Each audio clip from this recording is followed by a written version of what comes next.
हरियाणा के मुख्यमंत्री मनोहर लाल ने करनाल में गणतंत्र दिवस पर ध्वजारोहण किया।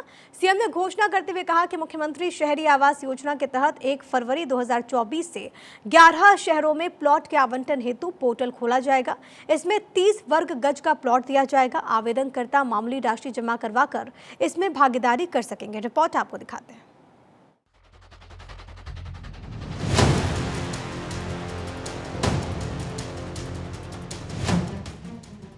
मुख्यमंत्री मनोहर लाल ने करनाल में 75वें गणतंत्र दिवस के मौके पर ध्वजारोहण किया। इस अवसर पर उन्होंने घोषणा करते हुए कहा, मुख्यमंत्री शहरी आवास योजना के तहत ऐलान 1 फरवरी 2024 से 11 शहरों में प्लॉट के आवंटन के लिए पोर्टल। इसमें 30 वर्ग गज का प्लॉट दिया जाएगा। आवेदनकर्ता मामूली राशि जमा करवा भागीदारी कर सकेंगे। लोगों को बैंकों से ऋण उपलब्ध करवाया जाएगा और केंद्र राज्य सरकार की ओर से भी सहयोग किया जाएगा। मुख्यमंत्री मनोहर लाल ने कहा कि हरियाणा सरकार की तरफ से गरीबों और जरूरतमंदों के स्तर पर छत मुहैया करवाने के लिए योजना शुरू की गई थी और सरकार ने विज्ञापन के माध्यम से प्लॉट या फ्लैट के लिए आवेदन आमंत्रित किए थे। इस योजना के तहत अभी तक 1 लाख लोगों ने आवेदन किया है। उन्होंने ये भी घोषणा की कि करनाल में डॉक्टर मंगल सेन ऑडिटोरियम में डॉक्टर मंगल सेन की मूर्ति और कल्पना चावला मेडिकल कॉलेज में कल्पना चावला की मूर्ति स्थापित की जाएगी। ध्वजारोहण से पहले मुख्यमंत्री ने वीर शहीद स्मारक पर माल्यार्पण कर शहीदों को श्रद्धांजलि अर्पित की। उन्होंने हरियाणा पुलिस, महिला पुलिस टुकड़ी, होमगार्ड और स्काउट की टुकड़ियों की परेड का निरीक्षण किया। डॉक्टर मंगल सेन जो ऑडिटोरियम है, डॉक्टर मंगल सेन ऑडिटोरियम में एक बड़ी जो मूर्ति है, उस बड़ी मूर्ति का स्टैच्यू का एक घोषणा मैं करता हूं। वहां एक स्टैच्यू लगाया जाएगा और इसी प्रकार से हमारी जो बहन वैज्ञानिक कल्पना चावला, इनके नाम का एक स्टैच्यू, और ये जो medical college Kalpana Chawla medical college है, उसके अंदर एक स्टैच्यू, इसको लगाया जाएगा। और मैं समझता हूं कि बहुत जल्दी हो सकता है 1 महीने के अंदर अंदर इन दोनों स्टैच्यू को लगाने का और हम प्रावधान करेंगे। मुख्यमंत्री मनोहर लाल ने घोषणा करते हुए कहा कि गरीबों किसानों को सस्ती दरों पर पौष्टिक भोजन उपलब्ध करवाने के लिए सरकार लगातार प्रयासरत है। हरियाणा की 25 मंडियों में अटल कैंटीन चल रही हैं। ये कैंटीन 5 महीने के लिए संचालित की जाती हैं। फरवरी से 15 और मंडियों में अटल कैंटीन खुलेगी। 40 मंडियों में कैंटीन अब 5 माह की बजाय साल भर चला करेंगी। मुख्यमंत्री मनोहर लाल ने बड़ी घोषणा करते हुए कहा कि लोगों की मांग आ रही थी कि बिजली के बिल 2 महीने की बजाय हर महीने आने चाहिए। इसके लिए पहले चरण में पायलट प्रोजेक्ट के तौर पर मासिक बिल आएंगे। मुख्यमंत्री ने बड़ी घोषणा की, 4 जिलों में पायलट प्रोजेक्ट शुरू होगा। 1 फरवरी से 4 जिलों में हर महीने बिजली बिल आएंगे। हिसार, महेंद्रगढ़, करनाल और पंचकुला में मासिक बिल आएंगे। मीटर रीडिंग के लिए निगम की ओर से कर्मी जाएंगे और उसके बाद उपभोक्ता खुद ऐप से मीटर रीडिंग भेज सकेंगे। इससे व्यवस्था में और सुधार आएगा और लोगों को लाभ मिलेगा।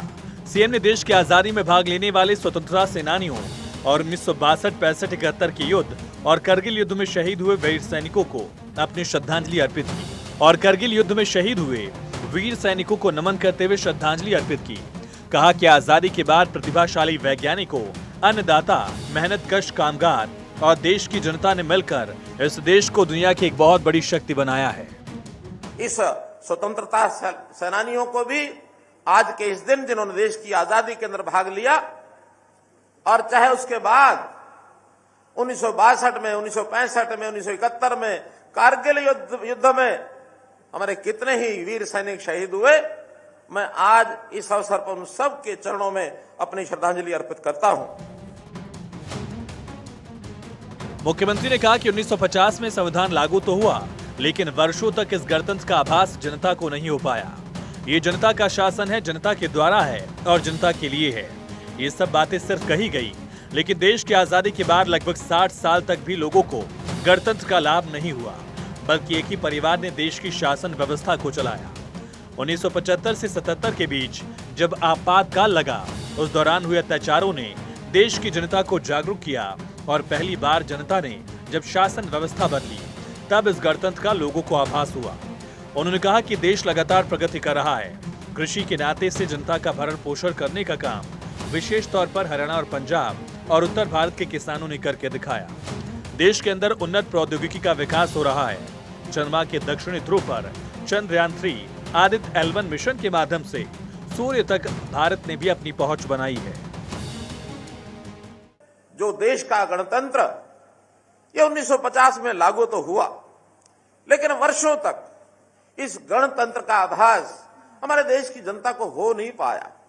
अगर ये जनता का शासन है, जनता द्वारा है, जनता के लिए है, कहने को सब कहा गया, लेकिन प्राचीन समय से यानी देश की आजादी के बाद लगभग 60 साल तक हमारे देश के लोगों को गणतंत्र का लाभ नहीं हुआ, बल्कि यहां भी एक परिवार के नाते से इस देश की शासन व्यवस्था को फंसा कर रखा गया। ये तो संयोग है कि उस परिवार का जो शासन के नाते से वर्चस्व बना हुआ था, 1975 और 1977 के बीच में जो आपातकालीन लगी, उस आपातकालीन के उन अत्याचारों ने देश की जनता को जागरूक किया और पहली बार वास्तव में गणतंत्र क्या होता, जनता की भागीदारी क्या होती है, जब शासन व्यवस्था बदली, तब इस गणतंत्र का लोगों को आभास हुआ कि देश में शासन की व्यवस्था के माध्यम से हम अपना भविष्य ये बना सकते हैं। तो इस प्रकार से जो ये कांग्रेस का जो वंशागत राज था, उसको समाप्त करने की परंपरा ये उस समय शुरू हुई है। भाइयों बहनों, लगातार देश ने प्रगति की। इन 76 वर्षों में देश के अंदर कृषि के नाते से यानी हरित क्रांति हुई। देश के सारे यानी जनता को उसका भरण पोषण करने का काम विशेष तौर पर हरियाणा और पंजाब, उत्तरी भारत से के किसानों ने करके दिखाया।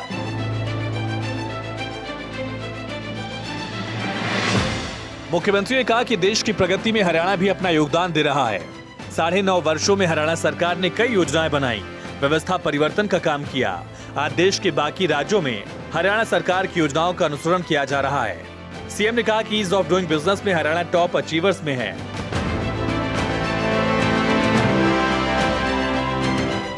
MSME के मामले में हरियाणा देश में तीसरा, खाद्य भंडार में दूसरा स्थान देश में है।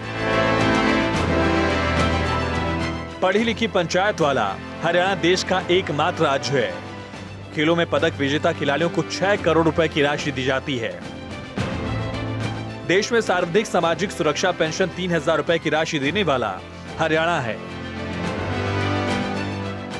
देश की जीडीपी में हरियाणा का 4% का योगदान है। इन्वेस्टमेंट से लेकर इनोवेशन तक हर क्षेत्र में हरियाणा आगे बढ़ रहा है।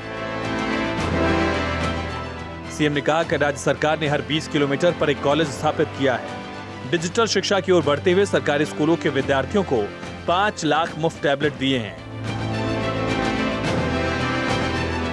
इसी तरह सामान्य स्कूलों को संस्कृति मॉडल स्कूलों में बदला गया और अभी प्रदेश में 500 ऐसे स्कूल चल रहे हैं। हर वर्ष इन स्कूलों की संख्या बढ़ाई जा रही है। मुख्यमंत्री ने कहा कि 2014 में प्रदेश में 6 मेडिकल कॉलेज थे। हमारी सरकार ने हर जिले में 1 मेडिकल कॉलेज स्थापित करने की घोषणा की और अब तक हरियाणा में 15 मेडिकल कॉलेज हो चुके हैं।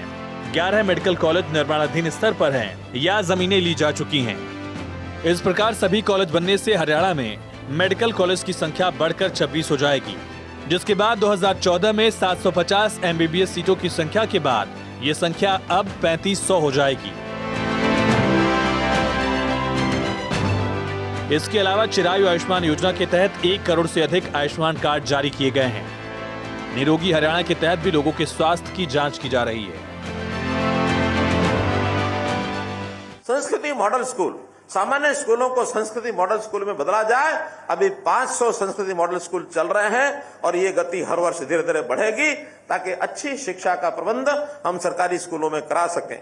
इसी प्रकार मैं स्वास्थ्य की यदि बात करता हूं, हमने चाहे एलोपैथी हो चाहे आयुर्वेद हो, हर दृष्टि से स्वास्थ्य की जितनी व्यवस्थाएं, इंफ्रास्ट्रक्चर, इसको आगे बढ़ाया है।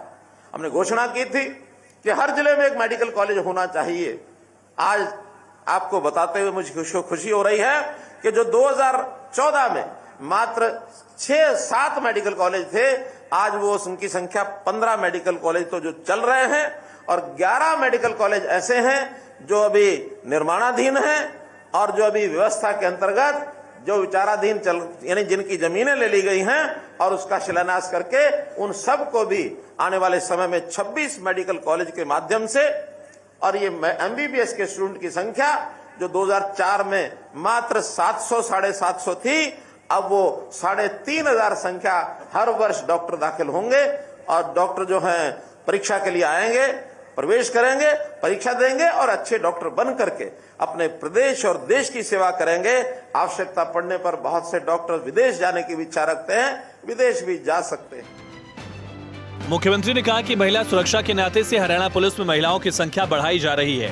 सभी 33 महिला थाने चल रहे हैं। साइबर क्राइम पर नियंत्रण रखने के लिए 29 साइबर थाने स्थापित किए गए। डायल 112 के माध्यम से किसी भी आपात स्थिति में 7 से 8 मिनट के अंदर व्यक्ति तक सहायता पहुंच जाती है। नशा तस्करों के खिलाफ भी कड़ी कार्रवाई की जा रही है। 1300 नशा तस्करों को सलाखों के पीछे भेजा गया।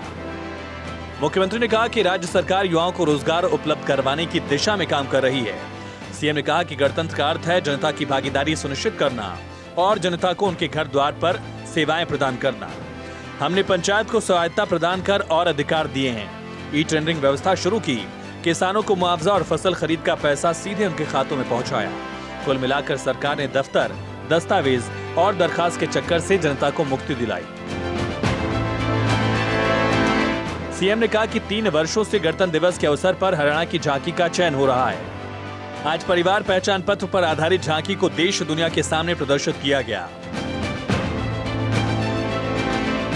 सीएम ने कहा कि 22 जनवरी 2024 को प्रधानमंत्री द्वारा अयोध्या में प्रभु श्री राम के मंदिर की प्राण प्रतिष्ठा की गई, जिससे सारा देश राममय हो गया। राम राज की कल्पना की जाने लगी। हरियाणा में हमने वर्ष 2014 से ही रामराज की कल्पना के अनुरूप शासन व्यवस्था प्रदान करते हुए जनता को सुविधाएं दी हैं। सीएम ने कहा कि प्रभु राम का सिद्धांत है प्राण जाए पर वचन न जाए। इसी सिद्धांत पर चलते हुए हमने जो कहा वो हमेशा पूरा किया। जहां तक सुरक्षा का विषय है, विशेष तौर पर महिला सुरक्षा, महिलाओं की संख्या पुलिस में बढ़ाई जा रही है। महिलाओं के थाने हमने इस समय 33 थाने चल रहे हैं।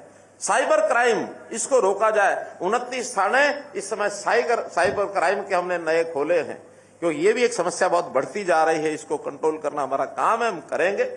इसी प्रकार डायल 112, किसी भी व्यक्ति को प्रदेश में कहीं भी कोई कठिनाई आती है, 7 से 8 मिनट एवरेज एक व्यक्ति, एक गाड़ी उस व्यक्ति के पास पहुंच जाती है ताकि उसको सुविधाजनक तरीके से सहायता मिल सके।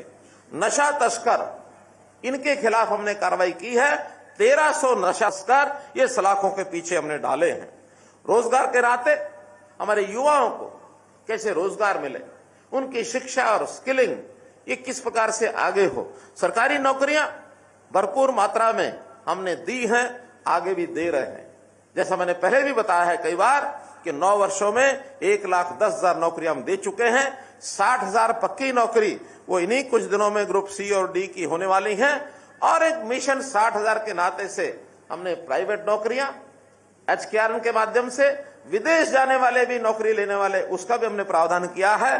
किसान मित्र, वन मित्र, इस प्रकार से इन कामों के लिए भी हम उनका उपयोग करेंगे। तो इस प्रकार हमने BPL के लिए नौकरियों में गरीब आदमी को रोजगार कैसे मिले, इसकी विशेष व्यवस्था की है कि जो लेवल 1,20,000 का था उसको 1,80,000 रुपया वार्षिक आय कर दिया है, ताकि और लोग उसमें दायरे में आकर के उसका लाभ उठा सके। मुख्यमंत्री ने हरियाणा के 4 नागरिकों, कलाकार महावीर गुड्डू, सामाजिक कार्यकर्ता गुरविंदर सिंह, कृषि वैज्ञानिक हरिओम और श्री राम को पद्मश्री से सम्मानित होने पर बधाई और शुभकामनाएं दी। हरियाणा के नाते से जो मैंने बातें बताई, हरियाणा का समाज बहुत ही परिश्रमी, पराक्रमी समाज है और पराक्रम और अपने मेहनत के साथ नए नए मापदंड खड़े करता है। मैं ऐसे 4 लोगों को बहुत बहुत अपनी ओर से बधाई देना चाहता हूं, जिनका नाम कल ही पद्मश्री की लिस्ट में आया है। उसके अंदर एक है कलाकार महावीर गुड्डू, उनको पद्मश्री से सम्मानित किया गया है। ऐसे ही सामाजिक कार्यकर्ता हैं सिरसा के गुरविंदर सिंह, वो एक ऐसा है बच्चों का जो दिव्यांग बच्चे हैं उनकी सेवा का एक बहुत बड़ा प्रकल्प चलाते हैं। हालांकि स्वयं भी वो दिव्यांग हैं, उसके बावजूद एक सेवा का बड़ा काम वो करते हैं, उनको भी पद्मश्री से सम्मानित किया गया है। हमारे यहाँ कृषि वैज्ञानिकों की बड़ी श्रृंखला है, तो 2 कृषि वैज्ञानिक श्री हरिओम जी और श्री रामचंद्र सिहाग जी, इन दोनों को भी पद्मश्री से सम्मानित किया गया है।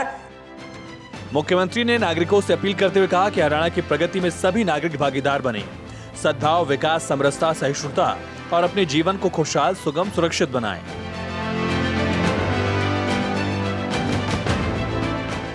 इस मौके पर बच्चों ने सांस्कृतिक कार्यक्रम प्रस्तुत किए। मुख्यमंत्री ने शहीदों के आश्रितों, विभिन्न क्षेत्रों में उल्लेखनीय कार्य करने वाले लोगों को सम्मानित भी किया। भारत 24 के लिए चंडीगढ़ से डॉक्टर थानेश्वर शर्मा की रिपोर्ट।